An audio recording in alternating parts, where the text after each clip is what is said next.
comencé a ver que realmente sin Dios yo no era nada. Al final la vocación es el estado en el que más te reconoces a ti mismo. Como Jesucristo ha caminado siempre a nuestro lado. Entonces, ¿el amor qué es? Darse. ¿A quién? A quien tenga delante. Y entonces yo tenía muchísimas ansias de entregarme a Dios. Vende lo que tienes, da el dinero a los pobres, así tendrás un tesoro en el cielo y luego ven y sígueme. La nueva evangelización solo se puede dar por enamorados, no se puede dar por personas que se lo sepan.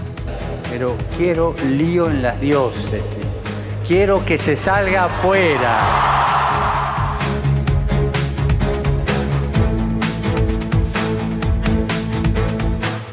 Bueno, pues soy Fray Abel García y soy franciscano conventual, bueno, como el hábito que llevo, ¿verdad?, indica.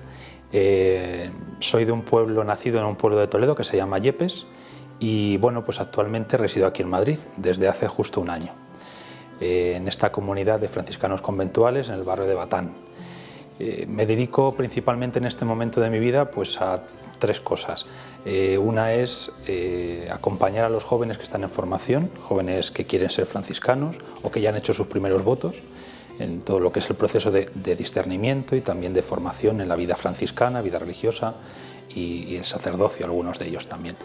También me dedico a labores pastorales aquí en la parroquia, que tenemos al lado de la comunidad, soy vicario parroquial y también colaboro y apoyo en un colegio que tenemos muy cerca, al lado de esta comunidad, hay otra, y bueno, llevamos un colegio bastante grande y bueno, pues también me ocupo de lo que son pues todas las tareas pastorales junto con otros hermanos. Pues para definir a San Maximiliano, o al menos dar una primera pincelada sobre la vida de este hombre extraordinario, me gustaría tomar prestada una expresión que utilizó San Juan Pablo II, como él mismo polaco, ¿verdad?, de origen. Dijo San Juan Pablo II que San Maximiliano, el padre Kolbe, San Maximiliano Kolbe, era el patrón de nuestros difíciles tiempos, así lo definió. San Maximiliano Kolbe es un hombre que de alguna manera muestra esta gran, este gran contraste, ¿verdad?, que vivió nuestra Europa. Por un lado, aquella época oscura de la Segunda Guerra Mundial, los campos de concentración, donde él muere concretamente en Auschwitz, y a la vez también como en medio de toda esta oscuridad y este horror realmente, pues hubo personas como él que supieron dar la vida y en un gesto de caridad suprema. Por lo tanto, el Papa San Juan Pablo II lo definió así, el santo de nuestros difíciles tiempos. Pero, como decía, al final su vida, el colofón, no es ni más ni menos que la meta hacia la que ya desde muy niño iba caminando, que era la de entregar su vida. Hay episodios preciosos, sobre todo en sus orígenes, en su infancia. Por ejemplo, aquel en el que San Maximiliano Kolbe, después de haber sido reñido por su madre, sale corriendo de casa, se dirige a la iglesia y tuvo aquel encuentro que marcó su vida. Él nunca lo contó, eso es verdad, sino que fue su madre la que años después contó que el niño, al ir a la iglesia, había tenido una aparición de la Virgen, donde la Virgen le había mostrado dos coronas, la corona roja y la corona blanca, y le pidió la Virgen que eligiera una de las dos. Y el joven Raimundo, que así se llamaba, Maximiliano es un nombre de profesión religiosa, eligió las dos. Como preludio de lo que sería su vida consagrada, la corona blanca, la pureza de vida, y la roja, el martirio. No sabemos exactamente lo que pudo marcar, porque él nunca nos cuenta lo que ese episodio, la aparición de la Virgen y el mostrarle aquellas dos coronas, pues tuvo, digamos, en su vida, qué repercusión tuvo, pero podemos imaginarnos que fue muy grande. Es verdad también que en su casa, la casa de San Maximiliano Kolbe, junto con sus padres y con sus hermanos, se vivía una profunda piedad cristiana, católica, y por lo tanto el amor a la Virgen, además siendo polacos, la Virgen de Czestochowa estaba muy presente en su vida. Por lo tanto, ya en el seno de su familia, él aprendió a amar a la Virgen. Posiblemente este episodio, siendo muy niño, 8 o 9 años, también marcó, fue como un empujón, y a partir de ahí poco a poco se fue desarrollando en él este amor hasta el punto de que le conocen como el loco de la Inmaculada, el loco de la Virgen. Por lo tanto, un amor enorme, un amor sin límites. Su vocación nace en el contexto de una misión popular. Un grupo de franciscanos, de la Orden Franciscanos Conventuales, que estaban en la zona de Austria, porque entonces Polonia estaba repartida entre las grandes potencias, habían sido suprimidas las órdenes religiosas, y un grupo de frailes de la zona austríaca, pues predicó una misión popular en un pueblo muy cercano al suyo. Y él quedó profundamente impresionado, impactado con la sencillez de vida, con la fuerza con la que estos frailes predicaban, ¿no? Predicaban lógicamente el Evangelio, pero también el amor a la Virgen, que ha sido siempre, a lo largo de 800 años de historia, una de los emblemas o de los signos característicos de la orden franciscana. Y él quedó, ya digo, profundamente impresionado. No solamente él, también otro hermano suyo, que luego le seguirá en la vida religiosa, y otro más que también le seguirá, aunque luego este se descolgará y bueno, acabará en el ejército. Por lo tanto, ahí fue donde conoció él a los franciscanos y con el consentimiento de sus padres entró en el seminario de Leópolis. Hay un episodio muy bonito, sobre todo de esta etapa, y es el siguiente. San Maximiliano, como os decía, estaba viviendo junto con todo su pueblo polaco pues este tremendo drama de la división de su país y por lo tanto sufría viendo lo que estaban haciendo con su pueblo. Y junto con su hermano, el que le había seguido, decidió abandonar el seminario antes de dar el paso al noviciado y de hacer los primeros votos. Esto es un episodio que él mismo cuenta y además lo narra de manera providencial. Él dice que ya había tomado la decisión junto con su hermano de abandonar el seminario, aunque la vida religiosa había sido desde los comienzos de su entrada en el seminario para él algo muy importante y lógicamente había ido descubriendo que seguramente este era el camino por el que el Señor también le llamaba. Pero es verdad que la defensa de su nación y de su pueblo para un polaco, como es lógico, en este caso para el joven Raimundo, Maximiliano, pues era algo tremendamente importante y por lo tanto decide con su hermano dejar el seminario. Y justo llega su madre y en ese mismo momento les anuncia a los dos hermanos que estaban allí que iba a entrar el tercero también en el seminario y estaba pues loca de contenta, como se suele decir. Y por lo tanto este signo, ¿verdad?, de la llegada de la madre justo en el momento en el que San Maximiliano y su otro hermano ya habían decidido marcharse, pues lo leyeron en clave providencial, diciendo, bueno, nos tenemos que quedar, ¿no? Y por lo tanto se quedaron. Fueron ellos, como digo, de mucha formación a nivel espiritual, a nivel humano, y donde él recordará años más tarde que la Virgen como que le dijo, te quiero aquí, te quiero como franciscano, te quiero entregado a mí en la vida religiosa.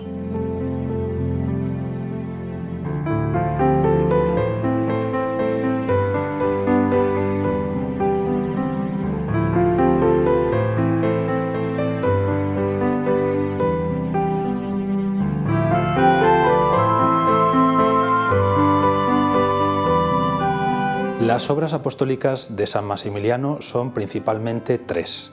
La primera de ellas, así digamos por orden, es el Caballero de la Inmaculada, que surge junto con la Milicia de la Inmaculada prácticamente, ¿no? Primero en realidad es la milicia en Roma en 1917, pero seguidamente es el Caballero, es decir, en la revista.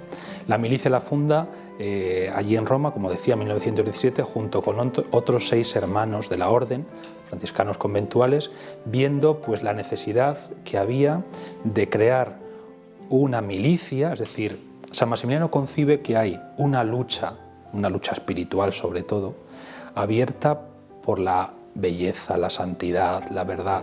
Él, durante sus años de estudiante en Roma, siendo muy joven, ve cómo concretamente la masonería pues está luchando además de manera abierta y ya sin esconderse contra la Iglesia, y él, por ejemplo, presenciará algunas procesiones, entre comillas, desfiles de la masonería que llegaban incluso debajo de las ventanas del Papa, y bueno, con proclamas y con estandartes tremendamente blasfemos. Y él, ante la visión de este tipo de manifestaciones, se da cuenta de que es necesario que la Iglesia reaccione, ¿verdad? Entonces, bueno, junto con estos 6 hermanos y bajo el amparo de la Inmaculada, funda la milicia, estas almas consagradas a María, que a través de ella buscan extender el reino de Cristo. Entonces, la milicia de la Inmaculada.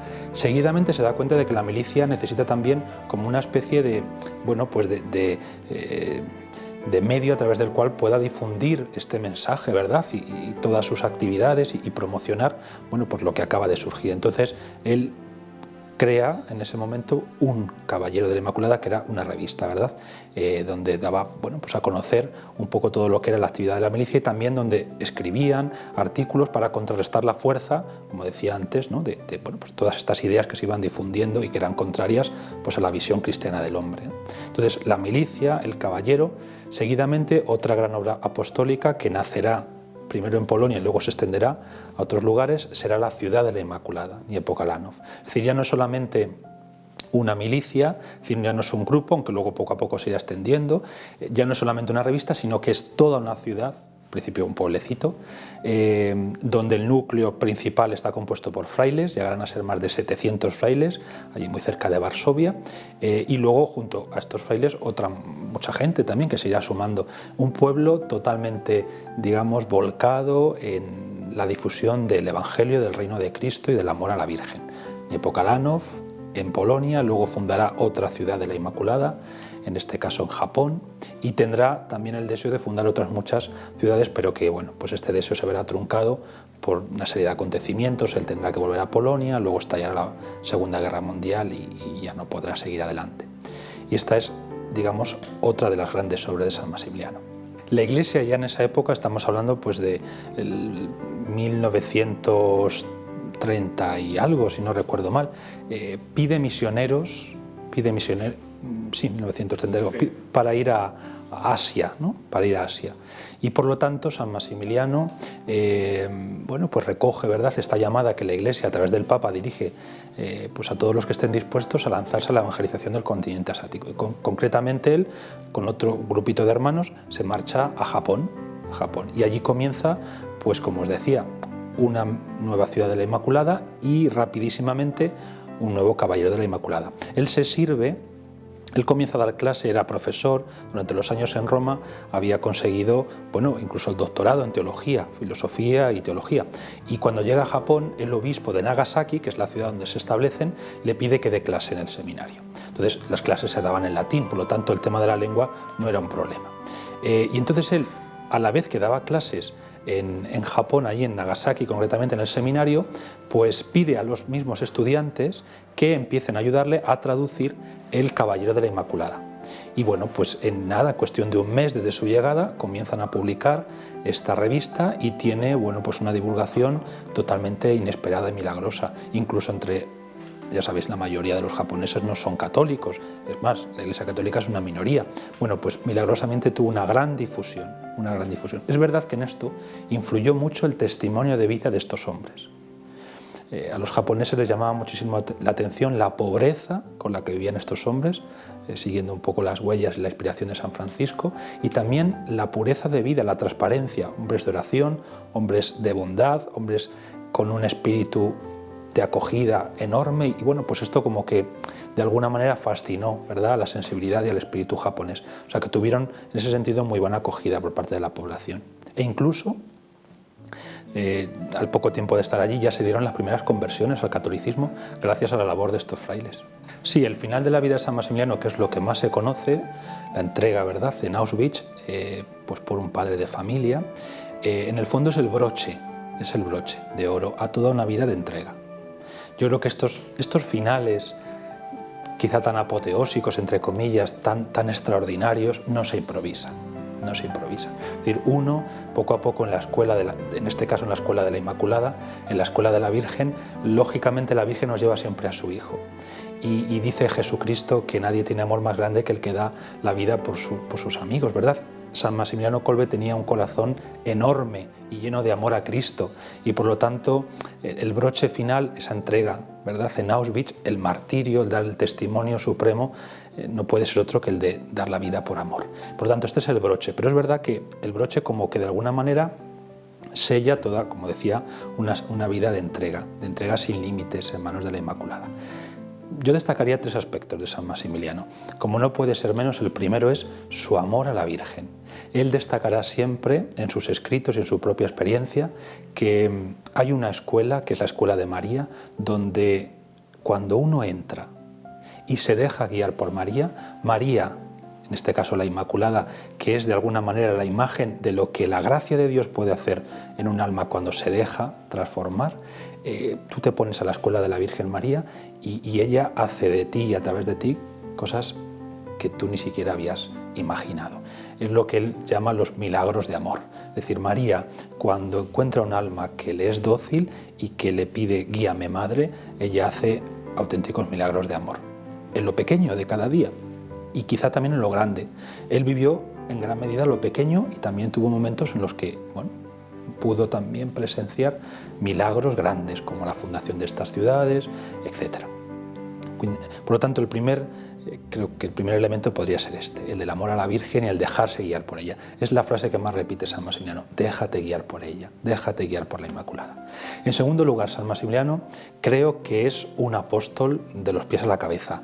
No quisiera compararlo con San Pablo, pero desde luego está ahí, en esa misma línea de los grandes apóstoles, a los que no se les ha resistido nada. San Maximiliano anunció a Cristo y fue un apóstol totalmente entregado a la misión de la Iglesia en cualquier lugar donde se encontró, no solo en los lugares donde nosotros más o menos pensamos que desarrolló su vida, en la ciudad de la Inmaculada, en Japón, etc., hasta incluso cuando estuvo en el sanatorio en Zapokane, allí en Polonia, enfermo porque contrajo la tuberculosis, él no estuvo parado ni un momento con los mismos enfermos, con los médicos, con el personal del hospital. Hizo una labor apostólica impresionante. Muchos de ellos no eran creyentes y creó círculos pues para entrar en diálogo con los no creyentes, en este caso, el personal del hospital y otros enfermos, con muchos frutos apostólicos. También hubo conversiones allí en el hospital. O sea que fue un apóstol 24 horas al día. O sea, es decir, en este sentido yo creo que también para nosotros es un ejemplo precioso y que además es verdad que él estaba dotado de grandes cualidades humanas, esto hay que decirlo, y era un hombre realmente extraordinario, pero él siempre dirá que la eficacia de su apostolado estaba en manos de la Virgen, en manos de la Virgen. En tercer lugar, los medios de comunicación.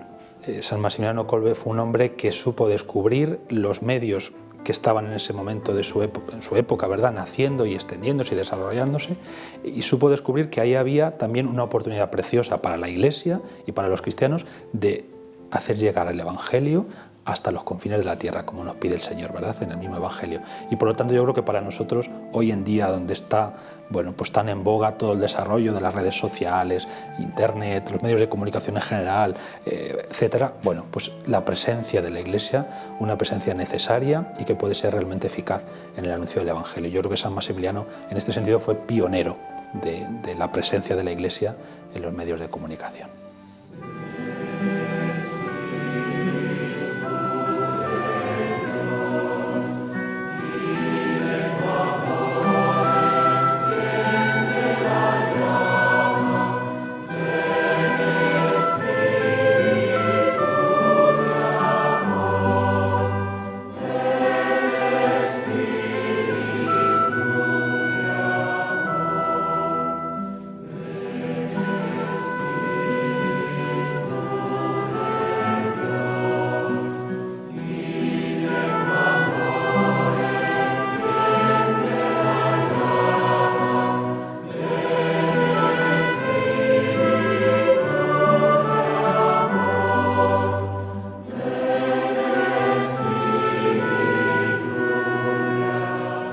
Pues soy Miquel Bordas Prusinski, soy abogado, casado, y tengo origen español y polaco, y eso me vincula un poco a la milicia de forma más incluso de sangre, porque San Maximiliano era polaco, ¿no? Entonces, también soy presidente de la milicia en España y formo parte del Consejo Internacional de la Milicia. La idea inicial que la milicia actual pues hereda y hace suya, actualiza también, siempre bajo la guía, el carisma o la interpretación de la Iglesia.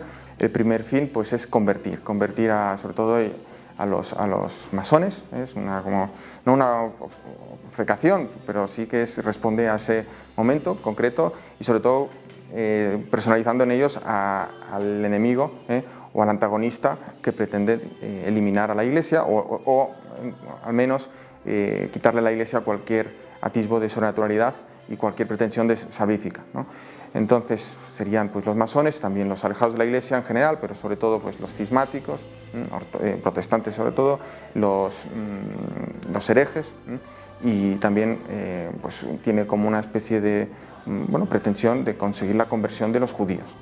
Ese sería el primer fin, y el segundo fin pues la santificación de todos, los alejados de la Iglesia y los que están dentro de la Iglesia, a través en especial pues de esa acción de la Inmaculada. En otro momento él resumirá esos dos fines en uno, que es conquistar el mundo para la Inmaculada, a través de la Inmaculada para el Sagrado Corazón de Jesús, para el reino del Corazón de Jesús en este mundo, que al final esta pretensión es de cualquier cristiano, ¿no? Pues hacer el mundo cristiano y traerlo a la Iglesia. Estos fundadores, cuando se reúnen aquel 16 de octubre, lo que establecen como medios, pero antes de los medios incluso ponen dos condiciones, que sería pues la consagración, la vivencia de la consagración a la Inmaculada, sobre todo, ¿no? Ser propiedad y cosa suya, renunciar. Eso San Maximiano luego lo va desarrollando, sobre todo con su propia vida, ¿no? Con esa comunión de vida con la Inmaculada, con la Virgen, pero eso es ponerse al servicio de la Inmaculada, que nuestra voluntad se identifique con la voluntad de la Inmaculada, que es la voluntad de Dios, al fin y al cabo, ¿no? Esa sería una visión totalizadora de entrega hasta el final. Y eso se simboliza en otra condición, que es llevar, un signo de esto sería la medalla milagrosa. Los milites, los miembros de la Milicia de la Inmaculada, se comprometen a llevar ese signo, la medalla, como forma, digamos, de pertenencia a la Inmaculada, pero precisamente también porque ella misma, a Catalina Labore, le entregó esa medalla milagrosa. Entonces, esas serían las dos condiciones básicas que también cualquier miembro de la milicia tiene que reflejar para poder llevar a cabo los fines. Y luego, ¿cómo va a llevar a cabo los fines? Pues estamos hablando de los medios, ¿no? Entonces, los medios, en principio, no reduce a ningún medio, dice que todos los medios son legítimos. Entonces, lo que pasa que luego, bueno, según el estado de cada uno y según las condiciones de cada uno, es verdad que la milicia, en cuanto a milicia, vemos en el Padre Colbe pues como una vocación muy fuerte a los medios de comunicación, pero eso no es un medio que lo limite. El mismo Padre San Maximiano también dice pues, que la milicia tiene que estar presente en todas partes, una cosa muy transversal. También él se va de misiones, pero que esté presente en los parlamentos, en el arte, y al final también cualquier milite es milite donde sea, y esto es la vocación de la mayoría de los milites, pues son milites en su propia casa.